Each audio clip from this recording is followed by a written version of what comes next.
ये बैठक जो है ये कोई अचानक ये नहीं था। हमारे पार्टी एक विचारधारा की पार्टी है, एक आइडियोलॉजिकल पार्टी है जिसके अंदर एक इंटरनल डेमोक्रेसी का सिस्टम है। हम डेमोक्रेसी के पुरस्कार करते हैं उसी तरीके से आज मुंबई जिला कार्यकारिणी का निवडणूक था। उसी के तहत में हमारे प्रोसीजर पूरी यहाँ पे फॉलो हो गई है और एक 11 लोगों की जिला कार्यकारिणी का गठन हुआ है जिसके अंदर अब्दुल अजीज साहब जो है वो डिस्ट्रिक्ट प्रेसिडेंट के तौर पे चुने गए हैं और जनरल सेक्रेटरी के तौर पे अब्दुल करीम और भी 2 जनरल सेक्रेटरीज है और एक वाइस प्रेसिडेंट रफीक अंसारी साहब चुन के आए हैं ये। तो आज निर्माण हुआ है जिला कार्यकारिणी का और उसके अलावा जो है आने वाले इलेक्शन के ताल्लुक से भी काफ़ी हद तक हमारी चर्चा हुई है। नए कमेटी ने भी बहुत सारी चीज़ें बोली है कि आने वाले जो कॉर्पोरेशन इलेक्शन है उसको हम लोग बहुत strongly positively grass root level पे काम करके हम लोग अच्छा इफेक्टिव रिजल्ट देने के लिए हम लोग यहाँ पे कोशिश कर रहे हैं। यस आप बोल सकते हैं क्योंकि आज डीआरसी हमारा जो है डिस्ट्रिक्ट रिप्रेजेंटेटिव काउंसिल उसके साथ साथ जो है पार्टी कार्यकर्ता मेळावा भी था। दोपहर में इलेक्शन का पूरा प्रोसीजर हुआ उसके बाद में से शाम में पदाधिकारी लोग थे ब्रांचेस की शाखा के और असेंबलीज के पदाधिकारी आए थे जिन्होंने काफी पॉजिटिवली हमको ये बताया कि ग्रास रूट लेवल पे हम लोग काम कर रहे हैं कि किस तरीके से बाकायदा हम लोग बूथ लेवल मैनेजमेंट तक के हमारा इसमें प्रोविजंस है और एक बड़े तौर पे आप देखेंगे आने वाले इलेक्शन में कि एक बड़ी ताकत बन के जो है एसडीपी यहाँ पे इलेक्शन में उभरेगी। सबसे पहले ये भारत की राजनीति में और खासतौर से महाराष्ट्र मुंबई की राजनीति में ये दुर्भाग्य की बात है कि बीते 76 सालों में मुल्क में जो मूलभूत सुविधाओं के बारे में हम लोगों से वादा किया गया है कि जो मूलभूत सुविधाएं सबको रहने के लिए घर मुफ्त मिलेगा, खाने को सम्मानजनक भोजन मिलेगा, फ्री शिक्षा मिलेगी और स्वास्थ्य मिलेगा, ऐसी तो कोई चीज यहाँ पर दिखाई नहीं दे रही है। मुंबई गड्ढों के अंदर है, सड़कों पर पानी भरा हुआ है, नालियां बहती चली जा रही है और गंदगी की जिंदगी की आज़ादी अभी तक तो हमें मिली नहीं है। और उस चीज से बचने के लिए हुकूमत ने अभी ये क्या शुरू कर दिया है, वो धर्म की राजनीति कर रही है।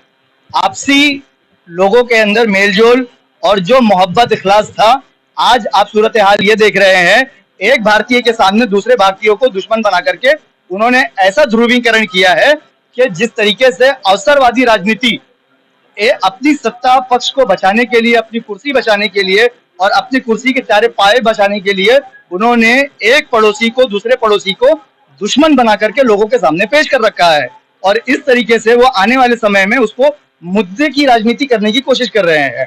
और इस तरीके से social democratic party of India ऐसे सूरत हाल को बदलने की कोशिश करेगी। हम जहां तक अवामुन नास तक जाएंगे और उनको सत्य की राजनीति करने पर मजबूर करेंगे। और ये याद रखें, वो लोग जो ये समझ रहे हैं कि अवाम को बेवकूफ बना करके उन्होंने 76 साल तक मूलभूत सुविधाओं से उनको दूर रखा और अवसरवादी राजनीति किया, हम उनको उनके हुकूक की राजनीति करने के लिए मजबूर करेंगे, चाहे हमें कितना भी वक्त देना पड़े।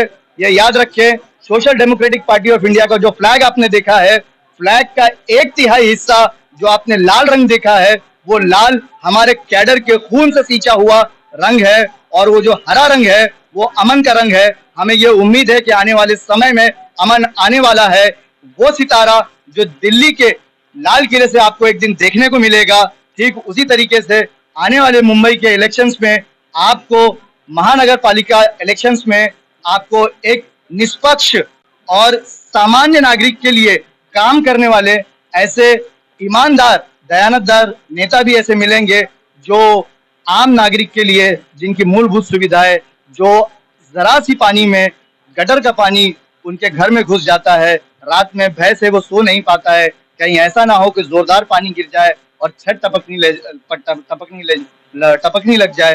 तो ऐसे सूरत हाल के लिए हम लड़ेंगे और लड़ते लड़ते हमें संवैधानिक तौर पर किसी भी हद तक जाना पड़े, social democratic party of India उसके लिए कमर कस चुकी है।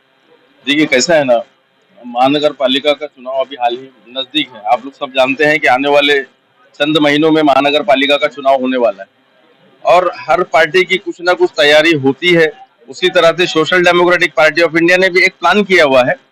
उस प्लान के तहत ही ये जो आज का पार्टी सम्मेलन था और डीआरसी था, ये उसी के मद्देनजर था। आने वाले समय में आप देखेंगे कि यहाँ पर हमारे जो प्रत्याशी है उनका भी हम नाम डिक्लेयर करेंगे और चुनाव की प्रतिक्रिया को पूरा करने का काम करेंगे। मेरा नाम अब्दुल अजीज शेख है और मुझे अभी न्यू डिस्ट्रिक्ट प्रेसिडेंट घोषित किया गया है। मैं चुनाव को लेके बोलना चाहूँगा कि ये जो पार्टी है social democratic party of India, ये सिर्फ इलेक्शन के टाइम पर एक्टिव होने वाली पार्टी नहीं है, 24/7 काम करने वाली पार्टी है। आपको हर वक्त जो भी प्रॉब्लम्स है, आप जो है 24/7 social democratic party of India के दरवाजे पे आके दस्तक कर सकते हैं। उसका समाधान निकालने की हम पूरी कोशिश करेंगे और हम जो है दूसरी पार्टियों की तरह घोषणाबाजी और वो सब नहीं करते हैं कि हम ये कर देंगे वो कर देंगे। जो लीगली और जो पॉसिबल चीज़ें हैं हम उसी के ऊपर ही बात करते हैं और 24/7 काम करने वाले लोग हैं।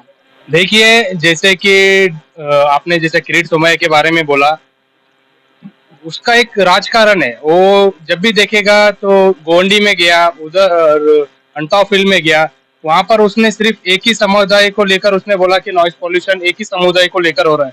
हमेशा उसने मस्जिद के खिलाफ ही बोला है सारी चीज, और वो बोलता है कि अनाधिकृत है। और मैं आपके माध्यम से कहना चाहता हूँ, वो खुद ही अनाधिकृत है। वो एक गुजरात से आया हुआ और महाराष्ट्र में आकर ध्रुवीकरण कर रहा है।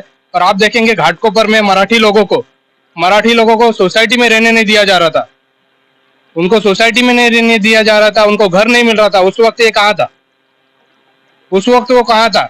आज वो लेकर मुस्लिम समाज को लेकर दूसरे लोगों को इकट्ठा करने की कोशिश कर रहा है। और महाराष्ट्र लोग जानते हैं कि ये जो किरीट सोमैया की राजनीति को उसने किस तरीके से, जब मराठी लोगों पे अत्याचार हो रहा था, उसने कैसी अपनी दूरी बनाई थी। और रही बात वो भोंगे उतारने की, आज भी हमारा स्टैंड क्लियर है। पूरे मुंबई में जितने भी जगह भोंगे को लेकर उतारा जा रहा है, हम आज भी मुसलमानों से कहते हैं कि कोर्ट का ऑर्डर भोंगे उतारने को नहीं है, आप लोग भोंगे मत उतारिए। डीसी बिल को लेकर जो गाइडलाइंस है उसको फॉलो करिए, किसी के भी दबाव में आने की कोशिश ना हो। और कोई आपके ऊपर दबाव बनाता है तो social democratic party of India का दरवाजा आपके लिए हमेशा खुला है, कार्यालय हमेशा खुला है। आप आके हमसे संपर्क कर सकते हैं। कोई भी नेता हो इस महाराष्ट्र में, किरीट सोमैया हो चाहे वो नीतीश राणे हो, उसको हम लोग जवाब देने के लिए सक्षम है।